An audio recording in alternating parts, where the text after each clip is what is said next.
శరణు మా అమ్మ రేణుక తల్లి ఎల్లమ్మ మౌరాలెల్లమ్మ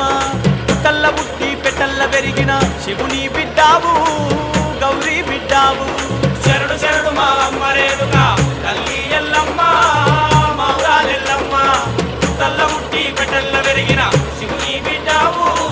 గౌరీ బిడ్డావు ఆదిశక్తివి అమ్మ భవానివి అఖిల లోకములు ఏలే తల్లివి శరణు శరణు శరణు శరణు మా అమ్మ రేణుక తల్లి ఎల్లమ్మ మౌరాలెల్లమ్మ పుట్టల్ల పుట్టి పెట్టల్ల పెరిగిన శివుని బిడ్డావు గౌరీ బిడ్డావు